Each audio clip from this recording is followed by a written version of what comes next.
Ah, assim não dá não, pô. Toda semana isso, pô. Toda semana equivocado. Começou? Começou? E aí, gente, tudo bem com você, pessoal? Eu fiquei sem fazer um vídeo aqui durante bastante tempo, por conta que eu fiquei sem internet e não deu para poder publicar, por isso que eu estava ausente. Mas nesse tempo que eu fiquei ausente, eu estava dando umas estudadas e dando mais uma aprimorada lá nos meus projetos. E eu cheguei nesse tema que eu penso que é muito interessante ser falado e até mesmo ser colocado aqui nesse canal, porque é uma das coisas que poucamente as pessoas pensam. Poucas vezes as pessoas têm essa percepção. Então eu vou falar sobre essa questão que o modelo de relacionamento monogâmico é o modelo privado e os efeitos que a gente vê aí que é interessante, tá? Então eu vou falar de uma forma bem objetiva, brevemente, por causa do barulho aqui, né? Então não vai dar para fazer um vídeo longo, tá? Eu sempre falo que uma das problemáticas que muitas vezes hoje um homem moderno ele vai ter é o coletivo que ele já tem um ideal de mulher e que determinados grupos se a pessoa for contra essa mentalidade, ele vai sofrer muita resistência, muita rejeição, muita discriminação, muita não aceitação, porque o modelo de relacionamento correto para muitos homens é a mulher de boa aparência. E aí acaba batendo muito que uma mulher de boa aparência é um modelo de concorrência, que vai fazer muitas vezes concorrer com outras pessoas e muitos absurdos acontecer, gente, tá? Mentiras, engano, trapaça, mau caratismo. Esse é um modelo de concorrência que muita gente acaba não percebendo. E isso é uma problemática, porque cria um ambiente de quê? De escassez, tá? Não só de escassez, mas até mesmo de satisfação, porque é uma vinda de ideias. Quando eu trago esse modelo que o relacionamento hoje em dia ele também é um modelo privado, isso mostra também a problemática que muitos homens eles vão ter de não ter acesso a um relacionamento. Isso mostra claramente essa problemática, que muitos relacionamentos eles vão ser no modelo privado. Então, dentro de uma realidade que não existe disponibilidade para ele poder ter relacionamento, isso para homem e para mulher, não existe também oportunidade também, e existe também muitos tabus, muitas complexidades para que ele puder ter o relacionamento. O efeito disso é o que a gente vê hoje em dia, muita mentira, muito engano, muita falcatrua, muita trapaça, muitos homens se vestindo de ovelha sendo lobo, por conta que ele vive dentro de um ambiente de pura exclusão, de pura falta de acesso, de oportunidade, de chance. Esse é o ambiente. E esse modelo privado, ele é um modelo que priva as pessoas, que impede das pessoas, de fato de verdade, realmente saber o que elas querem realmente, né? Saber o que elas realmente desejam.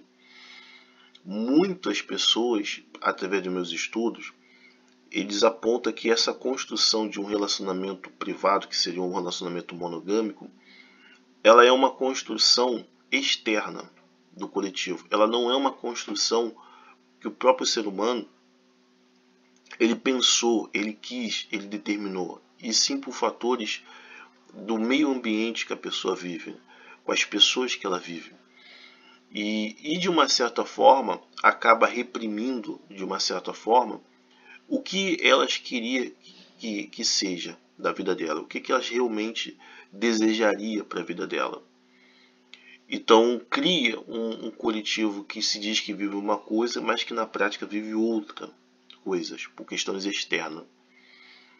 E essa questão ela é bastante interessante, porque a maioria dos homens e das mulheres não tem essa visão que elas vivem também dentro de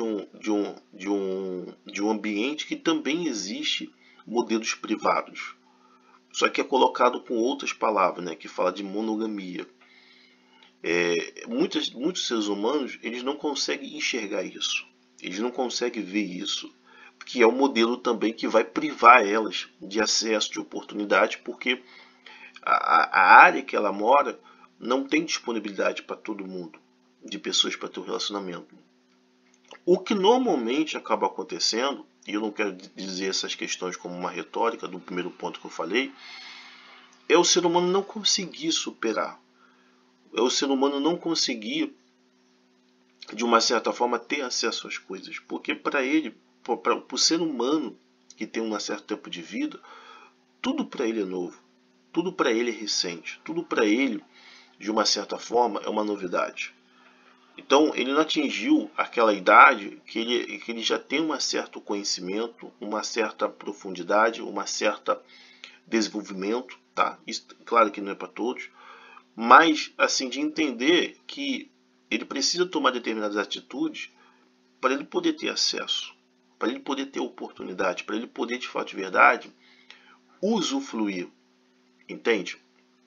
Então torna essa uma questão muito desproporcional, injusta, porque até o mesmo o meio ambiente que ele vive já torna privilegiado quem tem condições financeiras, que passa a ter mais agilidade, que passa a ter mais rapidez, que passa a ter mais acesso, que passa a ter mais oportunidade. É uma lógica que vai sempre deixar desigual aquele que tem menos condições materiais, olhando por esse ponto de vista. Então, quando eu cheguei nesse estudo e quando eu cheguei a essa percepção, eu mesmo percebi que o ambiente que a gente vive, ele é um ambiente de exclusão. Ele é um ambiente de falta de acesso, de falta de oportunidade, que muitas vezes as pessoas não se deparam. Ou até se deparam, mas muito pouco pode fazer, porque o tempo de vida nosso é um tempo de vida curto, ele é um tempo de vida rápido. A transição de cada etapa da nossa, da pré-adolescência para a adolescência, para a vida adulta, para ser um pré-coroa, um coroa, uma pessoa de terceira idade, tudo é rápido. Tudo é colado rapidamente. Então isso impede da gente de ver que tipo de meio que a gente vive, como lidar com essa situação e como resolver essas questões. Eu achei bastante interessante falar sobre isso, dizer sobre isso, que os efeitos danosos a gente vê no nosso dia a dia mesmo. As pessoas trapaceando, mentindo, enganando, porque elas não conseguem resolver as coisas. Elas não conseguem lidar com as questões. Mas é uma coisa assim que eu particularmente eu fiquei muito impressionado, fiquei bobo, mas que mostra realmente a nossa realidade. Que os relacionamentos privados, diferente como quando acontece no meio comercial, que a gente tem que pagar pelo valor, e ali é uma questão consentida, tá? Para as pessoas entenderem, ele também é um relacionamento privado, só mudou o modelo. De vez de pagar, existe ali uma concessão, né? Existe ali uma aceitação, mas que no fundo não passa de ser um relacionamento privado. É isso, gente. Fui.